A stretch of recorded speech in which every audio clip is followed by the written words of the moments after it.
Hello everyone and welcome to the podcast that I'm recording for the class scheduled for Monday, February 9th. Before we get into the material, I'll just go over where we are so far. You should see on the screen the course syllabus. We're talking about Visual Studio, continuing the discussion about C# and Visual Studio that we started last week. As you'll see in a minute, we're a little ahead and we'll continue to be a little bit ahead of schedule.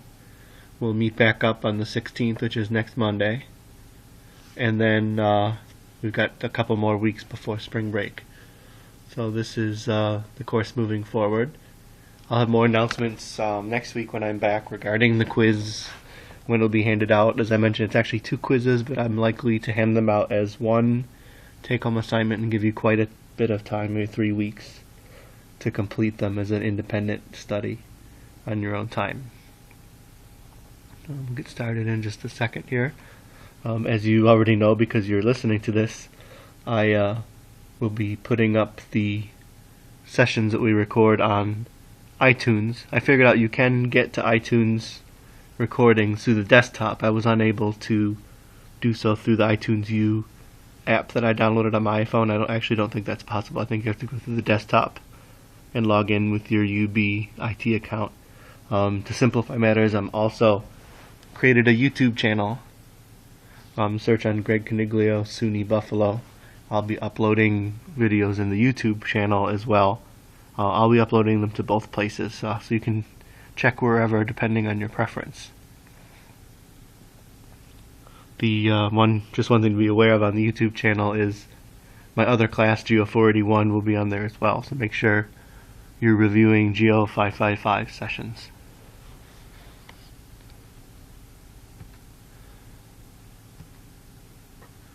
Okay, I'm going to go to the beginning of this lecture, but you might recall we're a little bit ahead of the game.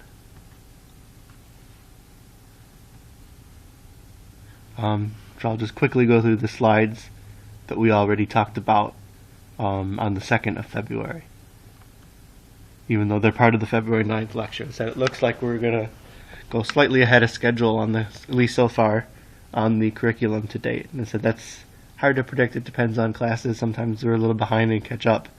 On the pace we're going now, we're going to finish a little early and maybe have a little more time for project work at the end of the semester. So we reviewed comments and carriage returns. And again, check the videos for February 2nd. They did work and have been uploaded. I'll be doing this for every week, not just weeks where I'm not available. So you can also review, in addition to the slideshow, review this in the February 2nd video. So concatenation, we talked about how to take multiple strings and put them together. We talked about relational operators, equals, how to check if a variable is equal to something, not equal to something, greater than, and so on. And we spent quite a bit of time on if statements and takeaways. If and else are case sensitive. The condition that you're testing is in parentheses, and the code that runs if the statement is true is enclosed by the curly brackets, like so many things in C#. Once again, an else is not necessary, as we talked about. We went through a demo very similar to this one. It wasn't exactly this, where we posted a message about the temperature depending on different temperatures of our input.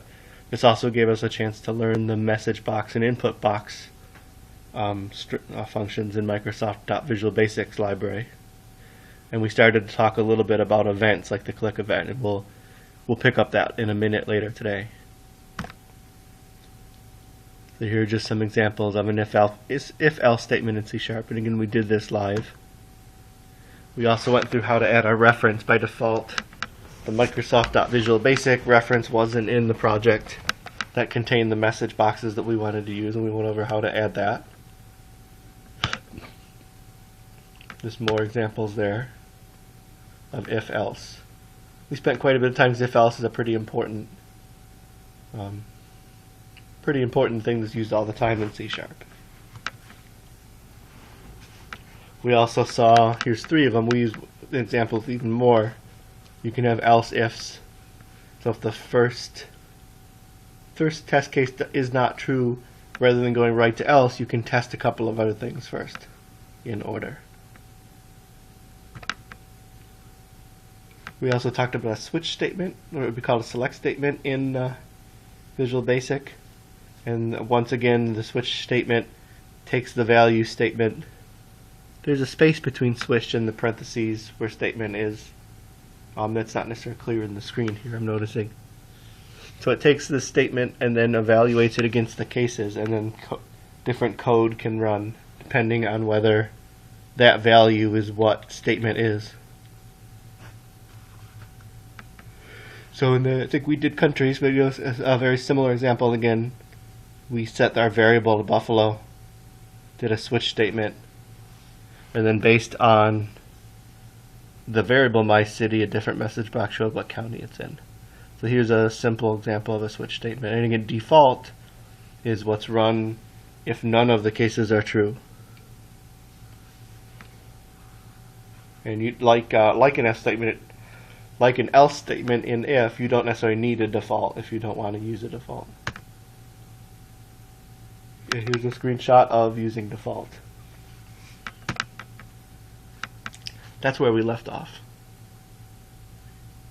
So we're going to continue talking about different looping structures now.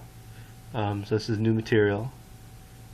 As I wrote here, sometimes you want code to run a set number of times. And the first thing that we'll talk about is a for loop. Many programming languages have something similar to this, even if the syntax isn't the same. So a for loop allows a block of code to execute a set fixed number of times. And we'll compare this to different types of loops that we'll talk about in a minute that aren't fixed. So here if we look at this pseudocode down below, for is all lowercase in C#. And then the three parameters we need are within parentheses. The first parameter we need to define an index variable. See what that means. So it says integer I equals 0. So we've defined an integer number I, and it begins at the number 0. Then we see a semicolon. Next, the second statement, you see I've written I is less than 4. That's how long the loop will run. The loop will run until I less than 4 is not true. So you maybe can see where this is going. Another semicolon. The third variable, I++, means that every time you go through the loop, I will be increased by 1. So this loop will run 5 times. And the first time within the code, I will be 0. The second time, I will be 1. Then 2, then 3, then 4, and so on. Actually, I think it would stop at 3, because I less than 4 wouldn't be true with 4. So this code will run 4 times. So if you think about that, this is very useful if you're looping through a list. Something you'll do soon, in fact in Lab 2, is you'll grab a list of map layers in a data frame and loop through them. And you'll use a for loop to count through the number of layers in a data frame. So if the data frame has 5 layers, you'll know that. And then you'll set up a for loop to loop through 5 times.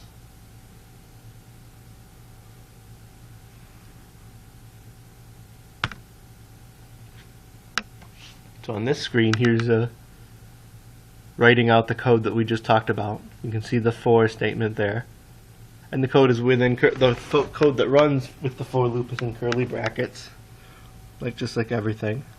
Instead of a message box, here's a new method called writeLine on system.diagnosticsDebug. And what that does is in Visual Studio, it writes the output to this debug output window. So if I go through, okay, another thing, the functionality is very similar, but I'm showing you Visual Studio 2012, not 2010. It shouldn't have that much impact on the course. I'm doing that since I'm on my laptop here. The functionality is very similar. It looks a little different. I just wanted to point that out, that it looks a little different because you're using Visual Studio 2010 on the lab machines, but this is Visual Studio 2012 you're looking at. A lot of people actually use Visual Studio 2013 now. I haven't upgraded yet. So here's my form. We looked at this a little last week, and we're going to get into this a lot more soon. I'm going to add a button. I'm going to write code here. And just to demonstrate the system this quickly,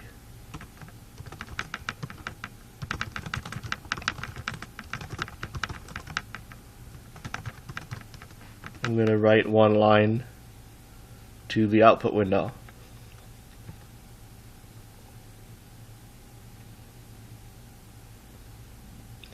And to make sure the output window is visible, go to View, and again this same thing in Visual Studio 2010, it just looks different. View Output, so you'll see that on the bottom of the screen. When I run this code,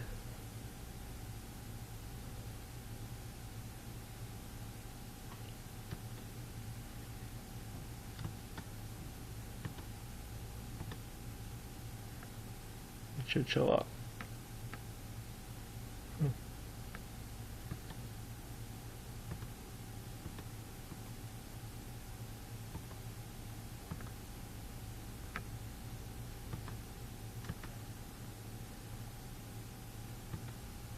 And here we see it show up here. So if I run, press start, output, show output from debug, click button. Notice the text is output in the output window.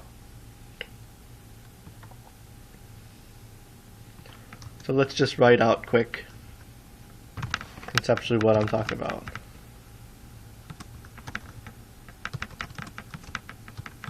So we start with 0. Go as long as I is less than 10.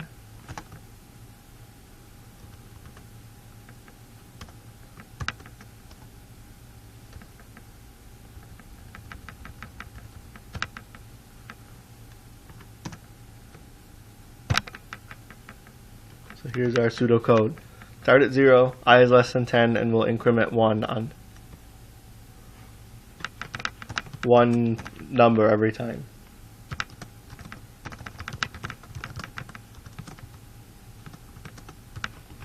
And we'll write this line, we'll write the string I right now is, and then concatenate the value of I.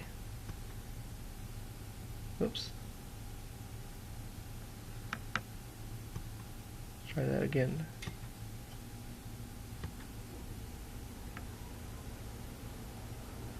And if we look down below in the output window, there is showing us how to use the debug window, and then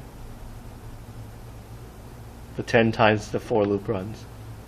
Just a quick note, and this should be obvious, but just to point it out to be sure, the debug window is only going to work while you're testing code. If you deploy your application to your end user, they're not going to see the debug window or Visual. They don't even have Visual Studio. So this is a window only used during testing and development.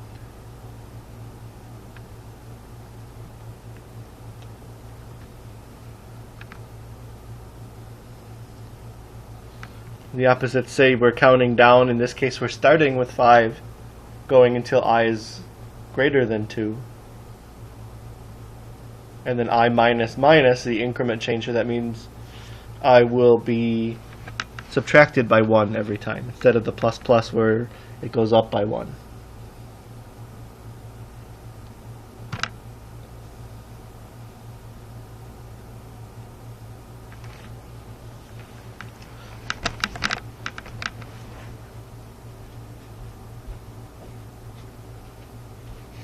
So now we're going to talk about 2 different ways in which we can store a list of things in C#, arrays and collections. And these are a little bit different types of variables. We've seen singular variables so far, it stores one number or one string, one date, and so on. The collections and arrays give us a chance to store in one variable a list or collection of things. So first we'll start with the collection type object. You'll see on the first line here we created a variable called myList. It's of the type collection, and this is somewhat new also. This isn't intrinsic. Intrinsic values you just set to what it is. An intrinsic value is something, like I gave a rule of thumb you could write down on paper. You could write your name on paper or a number. A collection's a little harder. So we instantiate a new object of the class. We'll talk a lot more about that maybe in 2 weeks or so. But rather than just declaring the variable when it's non-intrinsic, we're now saying the left-hand side of this line says, create a variable of this class, and the new keyword actually instantiates it. So now we're actually creating a brand new empty collection with the new keyword. That'll make more sense as we go on. We use new a lot, especially when we're developing ARC objects. So after that variable declaration, there are 4 lines that you can see where we simply are adding items to the collection. This pseudocode adds 4 items to the collection, A, B, C, and D. And we can get items out of the collection with an index which starts with the number 1. So in this line here, my list 3 is the letter C. A is 1, B is 2, 3 is C, 4 is D. That's an important point. This collection is a Microsoft object. Plenty of non-GIS people will use this class. The Microsoft objects tend to start with 1, where ESRI objects start with 0. And we'll talk about that at various times throughout the course. So if I go back to code,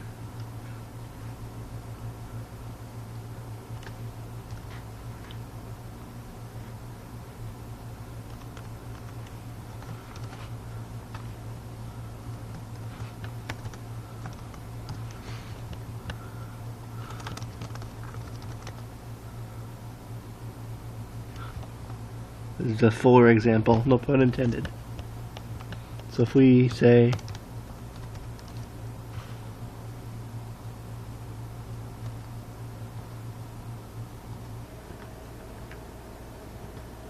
the other type of list object that we're going to talk about, I think we'll go over a few others as the course goes on, is an array. An array is also something that occurs probably in every object-oriented programming language.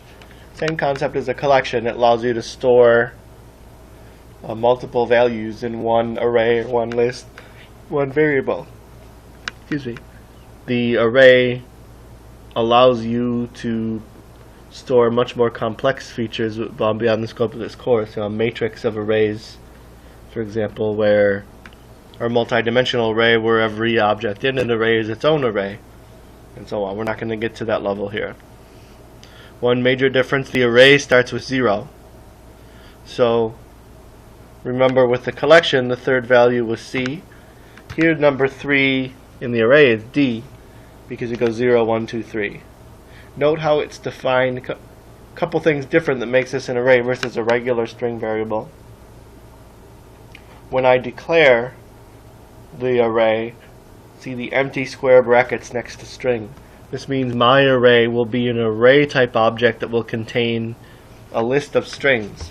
And empty square brackets means more specifically that it's a variable size list of strings. If I put a number in there, it would constrain this array to have that number of items. So string 6 inside brackets would mean declaring specifically an array that had 6 items in it. But we've left that open-ended with the open brackets. And right on the same line, I can define the entire array with curly brackets, and then inside that is a list of strings separated by a comma. So right on that first line, I've defined an array and set it and added to it 4 string objects, A, B, C, and D. And on the next line, I'm writing out the third item. The English, the syntax of this program is correct. The English is off because actually the third item in the array is number 2, not 3. If we were to do that here,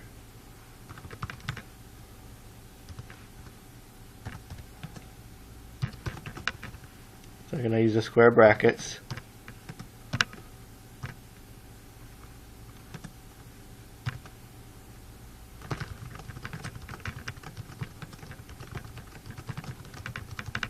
I'm going to add 7 things. I don't know why 7.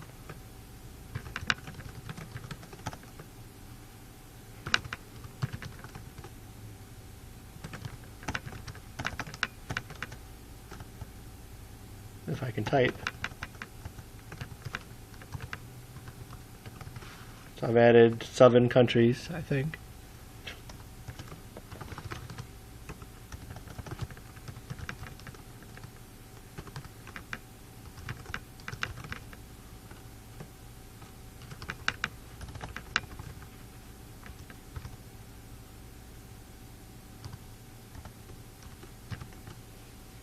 So on first glance you might think that this is going to return Laos. But if you look below, because we start at 0, it returned Thailand. 0, 1, 2, 3, 4, 5.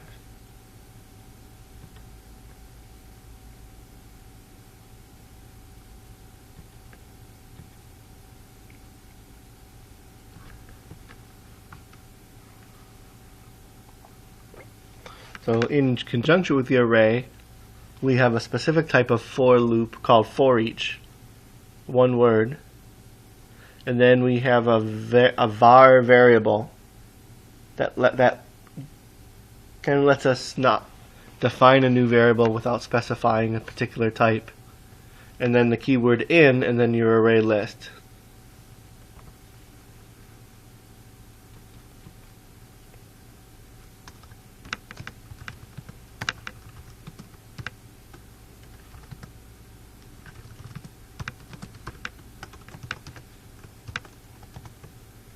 Just a quick example of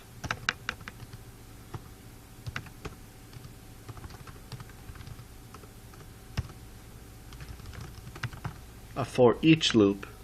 And frankly, this isn't used as often as the for loop that we talked about a moment ago. Watch what happens. Now we looped through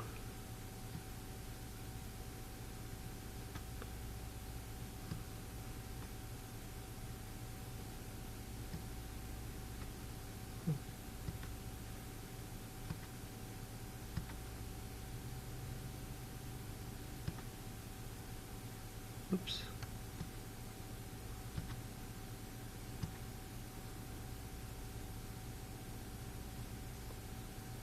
That's why it went through. I must have clicked it twice last time. So now the original Thailand is still being written from the line above. Notice it's going through the for each loop and writing out the name of every country.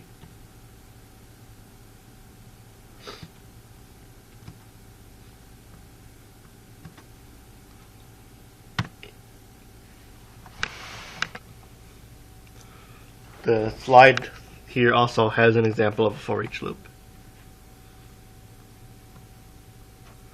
Okay, so fors either go through a set list or a set number of times. I had mentioned when we started talking about the for loop that there might be another type of loop, and that's it here. A while loop is indefinite. We don't know how, when the for loop starts, you know how many times it's going to run. When you enter a while loop, you don't know how many times it's going to run, because it's going to run until a condition associates to true. And that condition will be specified with this statement on the while line. So as long as the statement is true, the loop will run over and over and over. When the statement becomes false, the loop will stop. So if you think about that, and it's within the curly brackets again, at some point within the loop, the statement has to become false, or your program will never end, because it's an endless loop and it can happen all the time. It'll crash your program. You'll have to kill the application in Task Manager. So an endless loop would mean your program gets stuck because it's trying to run over and over. There's never any false.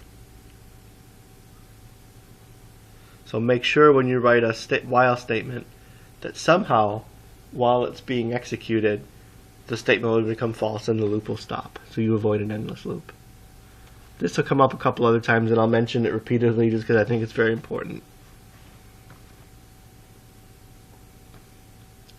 A very similar type of loop is a do loop, But a do loop, this format puts the while at the end of the brackets, not the beginning.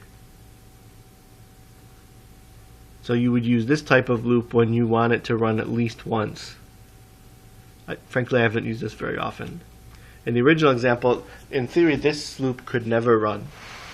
Say statement is never true. You know, the very first time you hit the statement, it's already false. The loop will never execute. And it seems like for the majority of the time, that's what you want. But this other format here is available if no matter what you want it to run at least once. Can't think of an example right now. So in our example, I'll write out something like this. We'll go back to Visual Studio.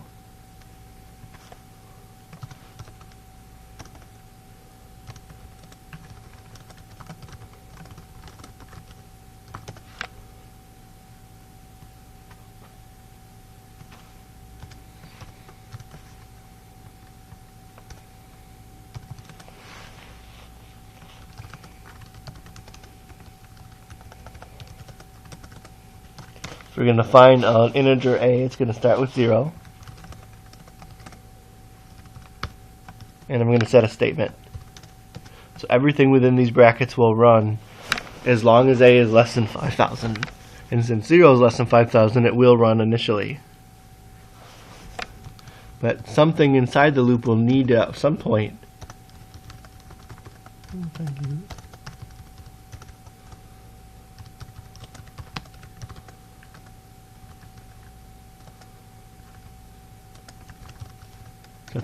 a needs to go above 5,000 for the loop to stop and the program to finish.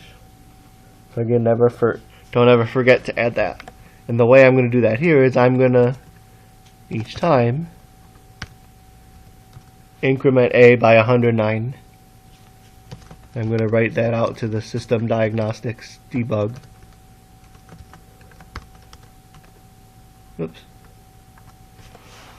And let's run this. We'll click start and see what happens.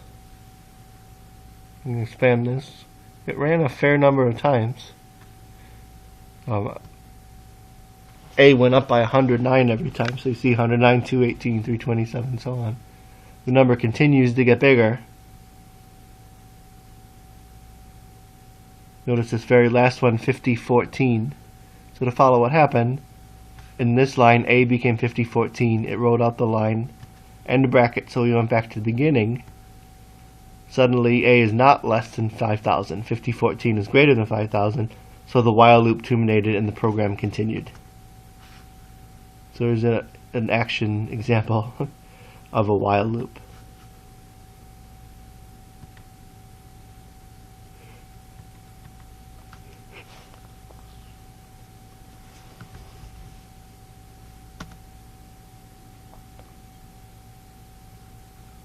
And I won't go over this now, but there's also an example in the slides of a do while loop, where the while goes on at the end of the brackets. So you have that resource available if you want.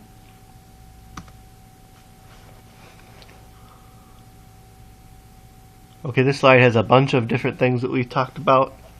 Some that we haven't. A list of common C# operators.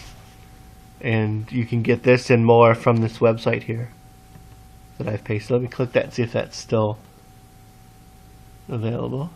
Okay, it is. Sometimes web pages change.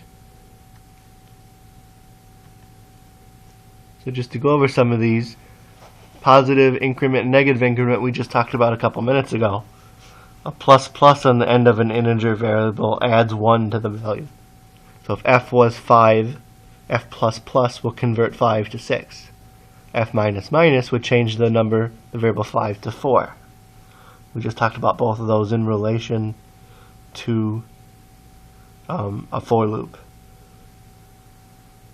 I think we explicitly defined this. We've used examples like this over and over already. But you can access a class as members with a dot after the class name. Class.member. And I'll review now. A member is a property or method.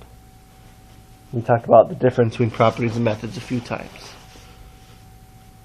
Some of these are very basic, going back to elementary school math, but the addition symbol that we're all used to, the plus sign, is available. So h equals 3 plus 5, h will become 8. You can see the example for subtraction. Those are pretty basic. I mentioned this a couple times too. The not function, in other words, reversing a statement, is an exclamation point. So maybe the simplest way to express that is exclamation point true is equal to false. In another use of the exclamation point, the two characters together, exclamation point equal sign, is the same as the statement in English, not equal to. Multiplication, I learned it in elementary school, it was an X. But in most programming languages, including C#, we use the asterisk for multiplication. 9 asterisk 7 is equal to 56.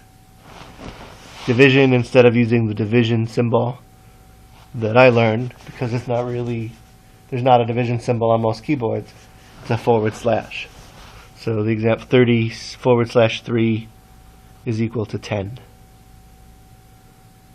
Remainders, we did that maybe in junior high school. So again, for the going way back here, remainder provides the remainder of a fraction. So if you divide 7 by 2, that would be 6 remainder 1, if you think about it. So 7% 2 returns 1. I actually used this very recently for a program. We're mapping a new pipeline in Pennsylvania, and they send us what's called a milepost file. It's a dot showing how far along the pipeline you are. So there's a dot 10 miles into the pipeline, 10.1 miles into the pipeline is another dot. So there's a dot every 1/10 of a mile. I wanted to symbolize the even numbers with a bigger dot, 10, 11, 12, 13. I wanted to symbolize a half mile dots and a slightly smaller symbol, 10.5, 11.5, 12.5, and then a smaller dot for every 10th, like 10.1, 10.2. So I used this function to calculate out the points with a remainder of 0. Those would be 10, 11, 12. Points with a remainder of 5 would be the halfway points. And then all the rest I could draw with a smaller symbol. Boolean expressions, we've talked about this a couple times. It's either a Boolean only has one of two possibilities. They're both listed here, true or false in lowercase. No quotes around it or anything. So, for example, checking if the variable is done is true. And again, exclamation point true would be equal to false. Exclamation point false would be equal to true.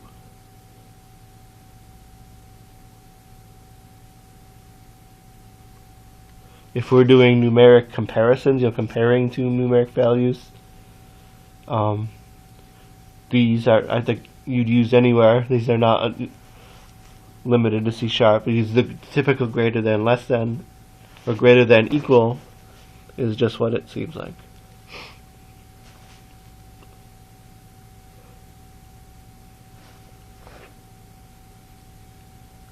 We have the keyword is, and I think we'll talk about this a little bit more next week. It lets us test. Is mostly used in a feature or with non-intrinsic class types to test if a variable fits a certain class type. So example, our variable myLayer. Could it be used as a feature layer? We can use that with the is function. You can say is myLayer, if myLayer is iFeatureLayer. So basically what that line means is if we can use myLayer as a feature layer, that will return true. When we talk about interfaces in a couple of weeks, that will make more sense. And some more common operators. I think I mentioned last week or the week before, if you're testing a variable to be equal to something, you use a double equal sign. Not just one equal sign in C# is used to set a variable, not read it. So here my name, if we're testing if the variable my name is Greg, we use double equal sign. To test not equal, again, in some languages you could use less than, greater than to be not equal. I think that's what we did in math too. But in C# it's exclamation point equal sign. That's equivalent to the English term not equal to. So the example says, if my name is not equal to Phil. The next two are for more complex queries, and I always confuse these. The first one, an AND comparison. You see the example. An AND, it'd be nice like in Visual Basic if it was just the word AND, but it's not. It's two ampersands together. It means AND. So in the example, for that statement to be true, my name must be equal to Greg and year equals 1971. It has to be true. Both of those two things have to be true for the statement to be true. Or, on the other hand, which is two vertical bars next to each other, with an OR comparison, only one of the two statements needs to be true. Example, gender equals male, and then gender equals female. If just one of those two is true, the statement would be true. Whereas with an AND comparison right above that, both of them have to be true.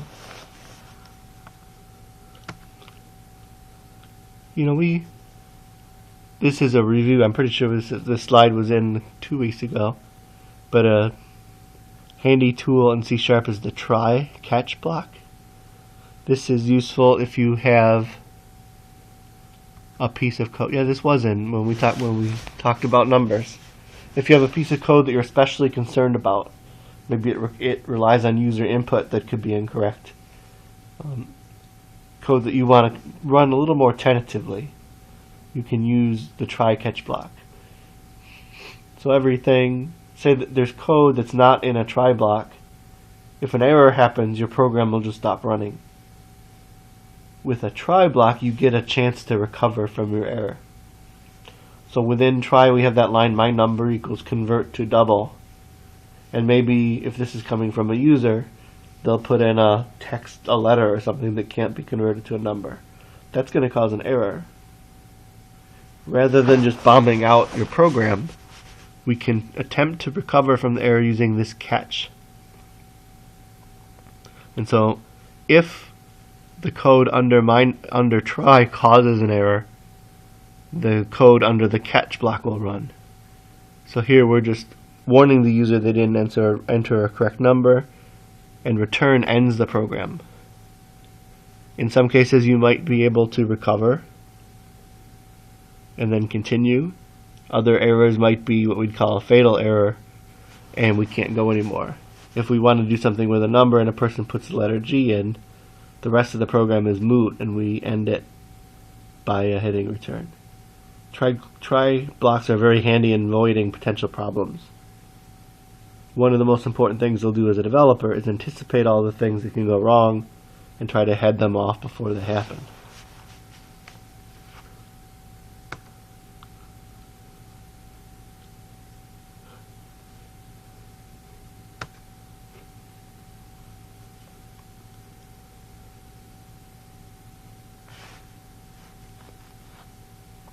Okay, now we're going to talk a little about creating our own classes.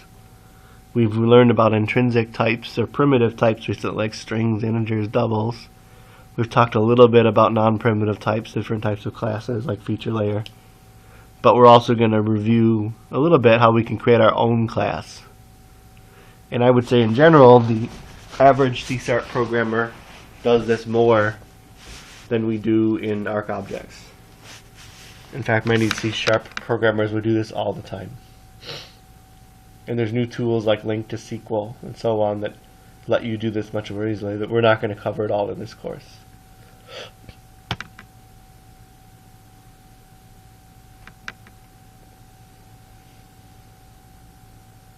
So here we talked about namespaces, and we even saw a couple weeks ago that when you name your project, all of your code files will have the namespace in it. So that means that the classes that we're going to create belong to the namespace, in this case calculation project.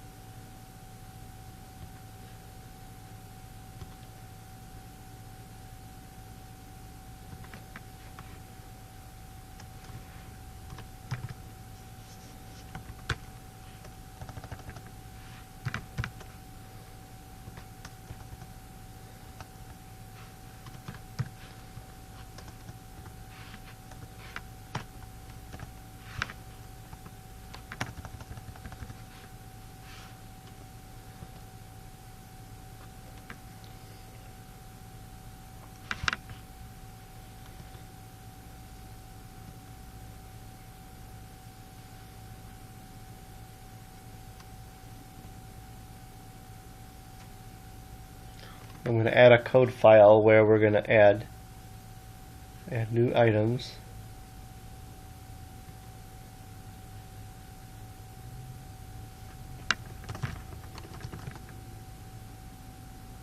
So I added, let me just go over that again, I did that kind of fast. I clicked add class, I picked of the type class, and I named it classes CS. So that added classes CS to the program. And if we went to the projects folder, which you remember I called the project February 9, you'd see a classes.cs file. And like in the screenshot, this created a classes beneath that.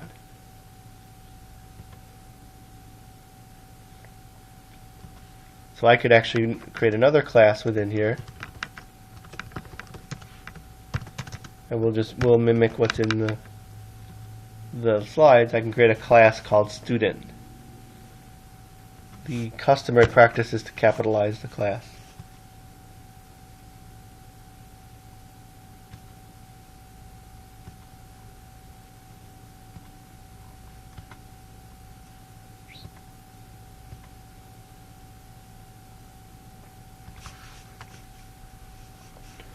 So when we've got a little bit into defining variables when you're running a program, we do a similar thing for the class. So here on the screenshot, I have created 4 new variables that are public, and that's important. We'll talk about variable scope.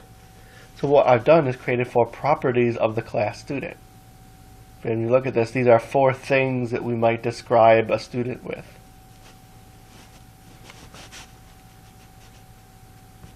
So I would just type those within the class. Indicate it's a string. Call first name. So now my class has a property first name, a property last name, an integer number, person ID, like each UB student has, a double number, GPA. So this class student has 4 properties that you can set: the first name, last name, person ID, and their grade point average.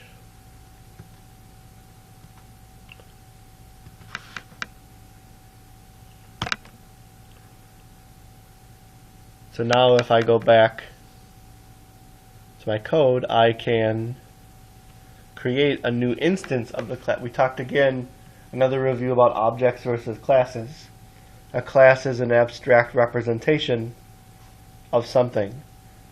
So when I talk about the class student, I'm not talking about any one particular student. I'm just saying generically a UB student.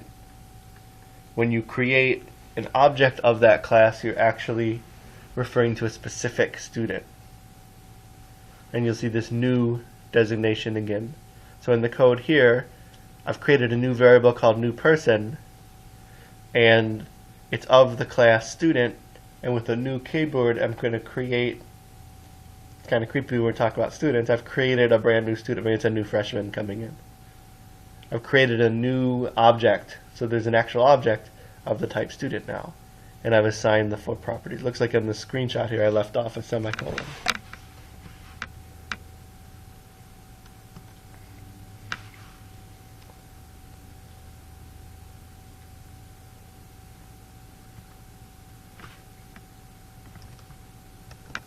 So if I create a new variable here, notice it knows my class now.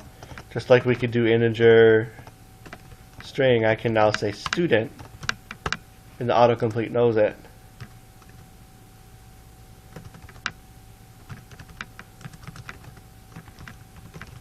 So again, I've created a variable called new freshman. It's of the class student, and we're going to actually populate it. Maybe another way to describe that, and hopefully you get this, if I just said this, we're creating a variable, yeah, but we're not populating it. It's like a placeholder. UB says, okay, we're gonna, this is a little less than normal, but we are going to admit 1 new freshman this year, because they're really cutting back. So this variable will do just that, create a new variable, student, new freshman, but we haven't filled the slot yet. the variable is there, but it's empty. Adding something like this says, okay, we have one slot for a new student, and we're filling it. And then I can assign the properties. See how it knows the properties that I created in my class.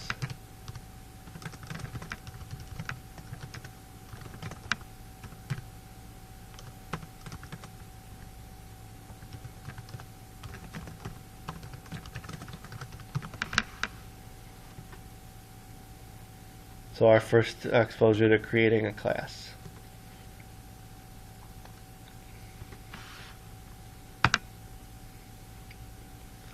What we can do here, and we'll talk more about, this is very important in the ArcObjects GIS world, is a class can inherit from a parent class. The parent class is more generic, but it can have inheriting from its specific subclasses or categories. So the example I like to use here is an honor student. UB has an honor student program. An honor student is still a student. So an honor student would have all the other properties of a student, like GPA, last name, etc.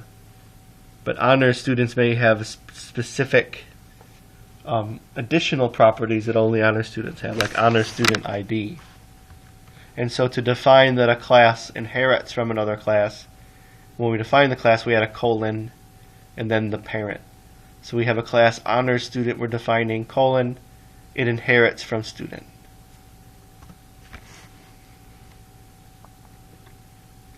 So if I do that here in my classes,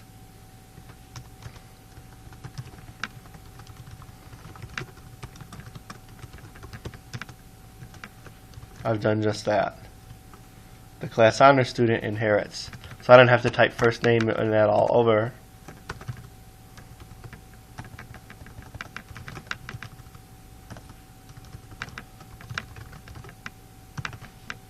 I add just one additional variable. Let's go back to my program. New freshman is just a student, so you see the same four variables.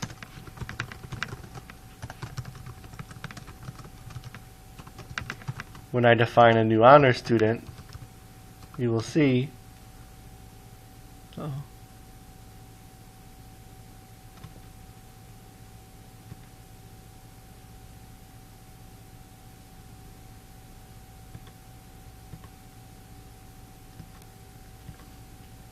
So here if I set the class honors student, new honors, so there's a new variable, new honors, which is an honor student. Notice now I get both the parent properties from student and the specific honors program ID property just of the subcategory honors student.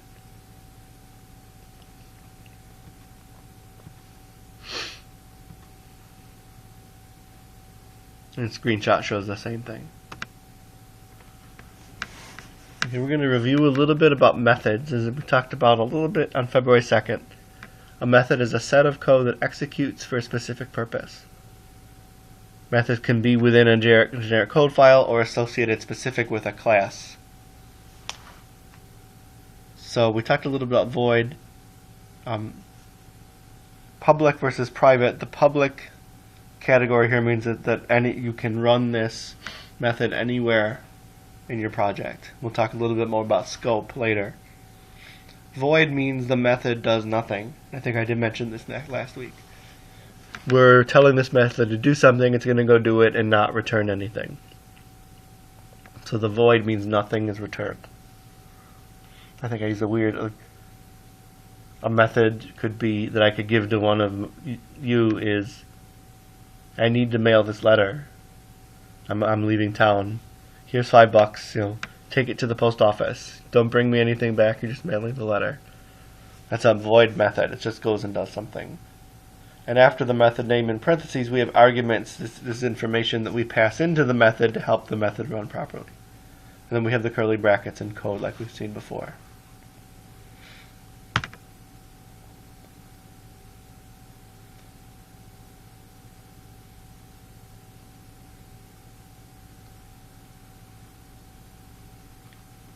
So we have two additional distinctions. Is a static method is associated with the class. So you could issue the method calculate eligibility right on the class honor student. A method that doesn't have static on it, just public void, is associated with the object. So you would issue this method on the specific new honors or whatever the object that you created would be. That's the end of the February 9th lecture. To keep us ahead, I will resume the slideshow in just a minute. I'm just going to pause this, and we'll continue with at least some of the February 16th lecture on this presentation. Here we're picking up with the beginning of the February 16th slideshow, which you can find on UB Learns along with all the others. In the first part of this, we're continuing the discussion about classes and methods, properties, and so on from last week's February 9th lecture.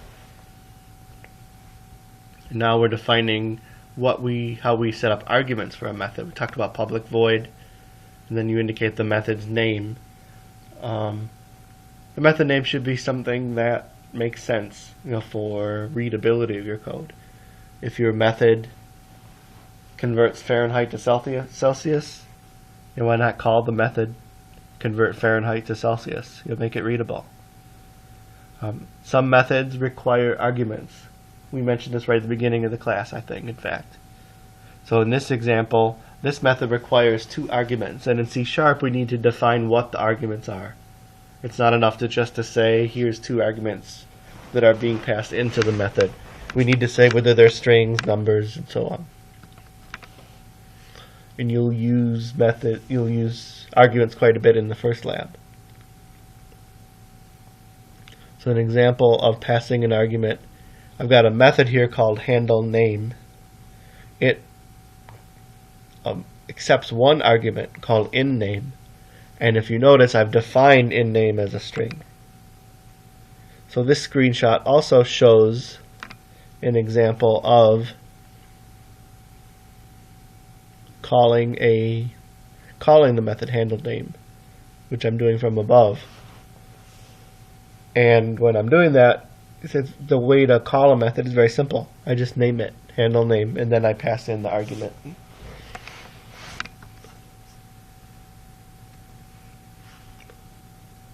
So if I go into the code,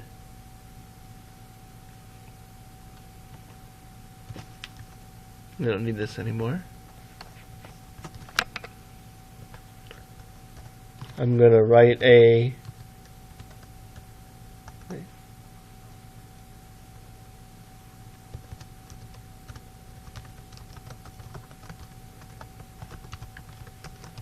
method, and just like in the example,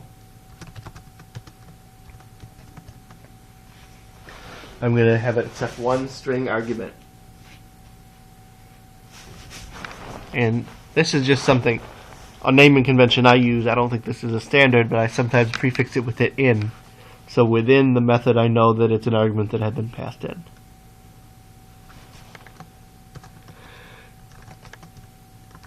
So here, this method will just do one thing. It will just repeat the name that was passed in.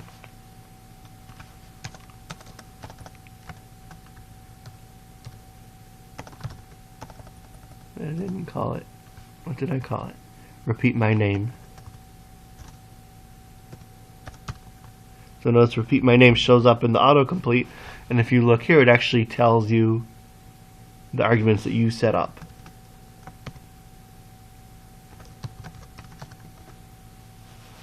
So now when I run this,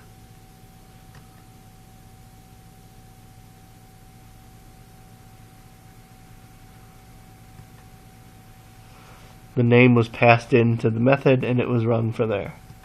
So the name will, in this case, got passed from the main code into this repeat my name method, which posted the message box.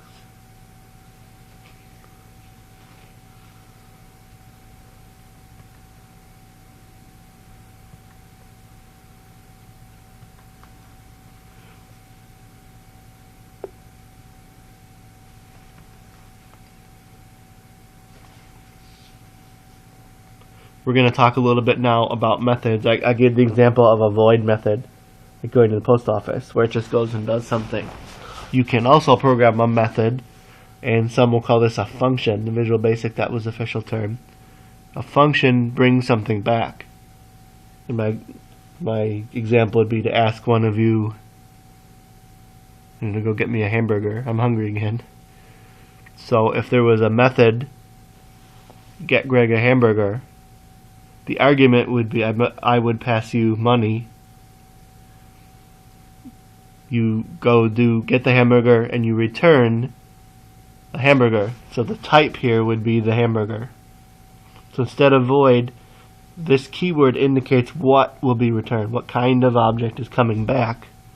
You pass in the arguments just like you did before.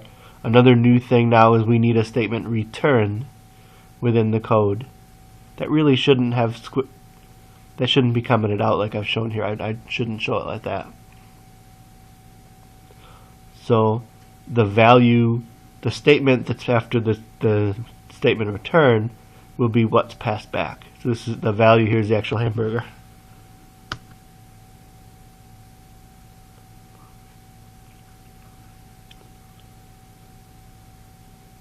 So here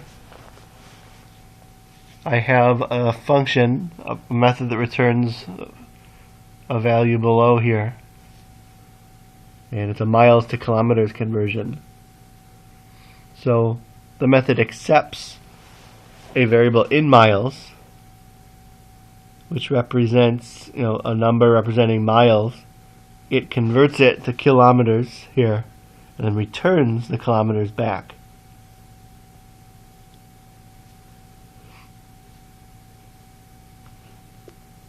So you see, as a double. So up here we call miles to kilometer, and I'm assigning it to a variable. So I'm saying double my kilometers equals to miles to kilometer my miles.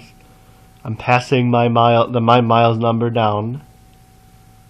It's being converted and being returned as a double. The result is returned as a double and assigned to this variable.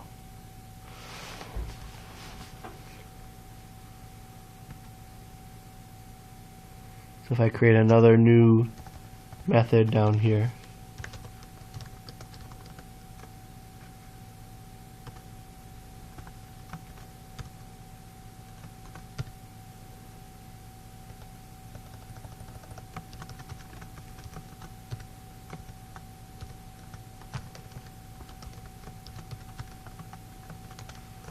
we'll pick different units.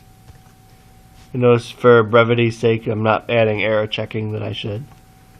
So this function, and instead of void, I should call it double, because we're going to return a double number that's been converted. And I'm getting an error, I think, because there's no return. Yep, not all paths return a value. It's reminding us we have to have a return now.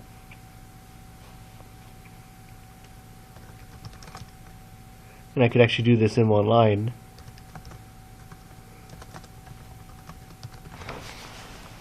So here, the function inches to cm accepts this double formatted number in inches, multiplies it by 2.54, and returns that from whence it's called. So if I create a variable up here in the main code, inches equal 60, and I have a new variable mycm, I can make the conversion by calling inches to cm. You know, it's like before, the autocomplete shows the format, even though it's something I wrote. It's not something that was up there before tonight.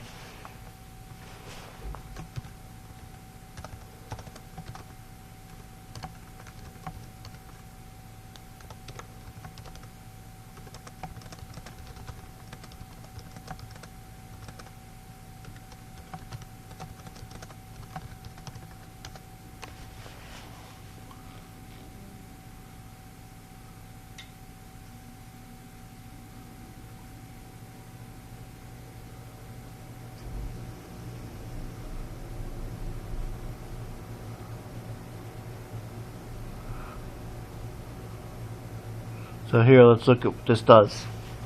In the main code, I set inches to 60, I'm passing 60 to my function I wrote here, inches to cm. So that goes down here, takes the 60, multiplies it by the conversion factor, and returns that here and assigns it to my centimeters, and we post the conversion in this message box.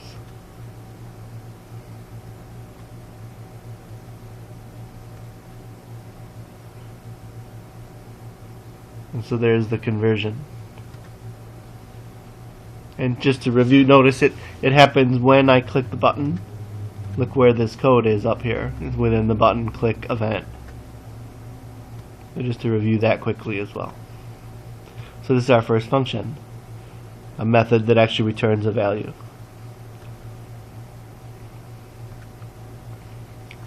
I'm going to start a little bit talking about forms.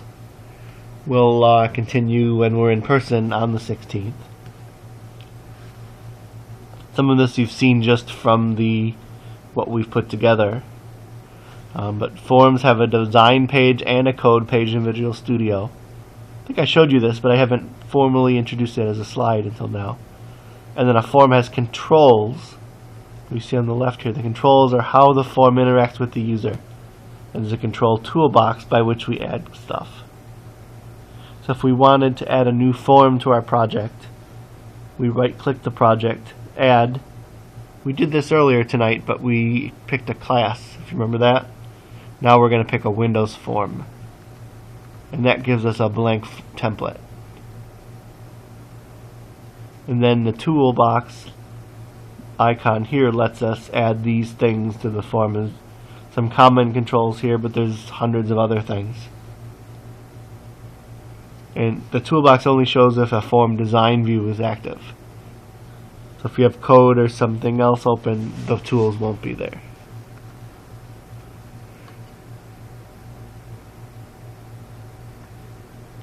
So if I go back to my project, right click the project here, add, here's where Windows Form shows up. Windows Form. I'll call it first form. And just like I promised, here's the blank template.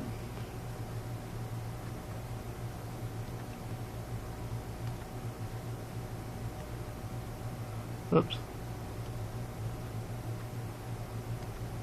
I don't know what that was. So I can go to View Toolbox, go to Common Controls, and here's the different components that we can add.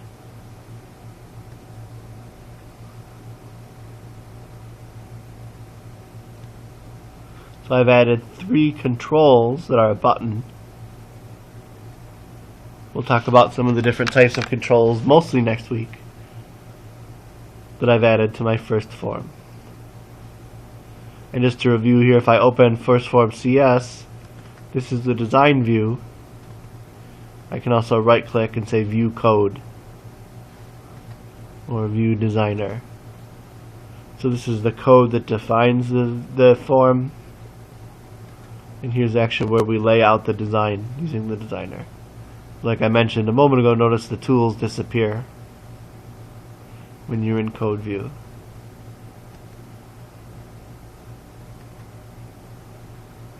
Oops, wrong class.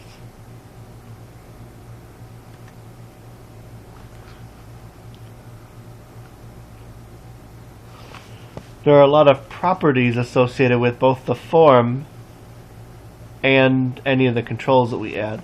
Oh, I wanted to show something quick related to the classes we were just talking about. I wanted to show the inheritance, just like we did with Honor Student, that gets set up automatically. This defines a specific class. We defined our own specific class that's a form, or called first form, that inherits from this generic form.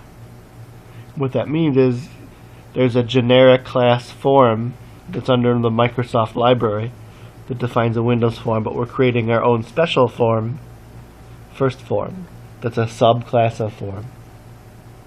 So just like an honor student was a specific type of a student, first form is your specific type of form that's specific object that's a type of a form. Another example of inheritance.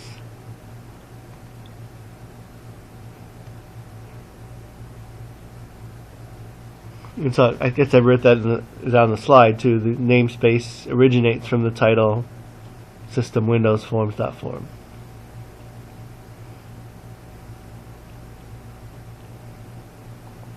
I mentioned this will often, so we're going to name the form and set a couple things. In this first example, I'm not really honoring this, and I should, but often we'll give a control a consistent prefix so it's easy to see in code what it is. Like usually when I'm doing this for real, I'll prefix the form with the letters FRM, like you can see here. So going through my project, I can quickly pick out all the forms, all the buttons, all the text boxes, etc.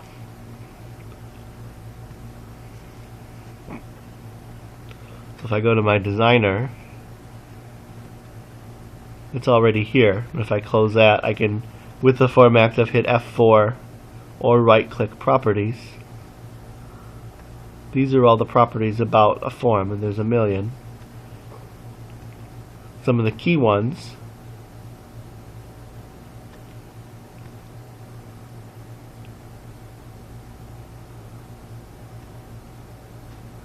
are the form name. I'll leave it first form. That's the name in code. But it also has a title, or text, excuse me. That's the text that occurs in the title bar. See this up here? Some other things. We can set the background color to be something other than default.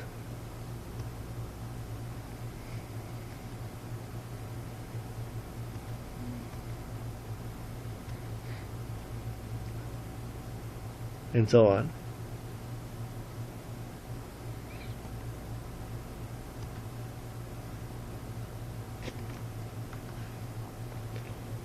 So some example of commonly modified properties on a Windows form: the title bar, the size, that's width, screen pixels, width and height. So in the screenshot here, we're setting the form to have a width of 600 screen pixels and 300, a height of 300. We can set a maximum and minimum size. They aren't set here, but if you set that, that prevents the user from dragging the form to be larger than that maximum or minimum. And location specifies where the form will show up. If a lot of different forms are popping up, you may want it to appear somewhere other than the default of middle of the screen.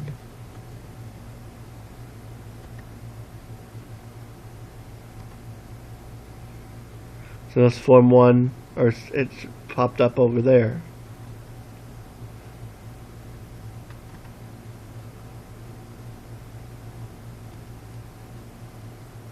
I could set the location to something else.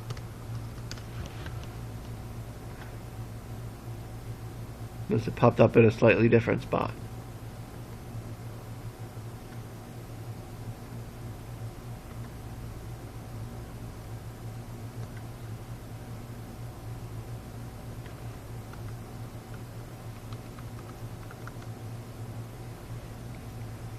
And I showed an example of this already. To add a control to your form, select it in the toolbox and drag it. It will appear selected so you can move it around and resize it. It's got the handles on it.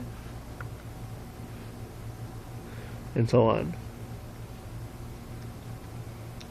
So if I added the buttons, when I touch it, it becomes selected. See that? The handles are on it. So its properties show up in the table in the properties window.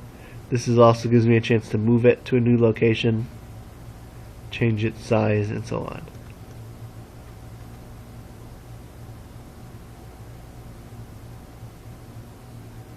I think we'll stop here. When we continue next week, we will look over specific types of controls. This seems like a logical place to end the podcast. We'll talk about adding text boxes, lists, and so on, specifically to a form when we pick up on the February 16th, on Monday, February 16th.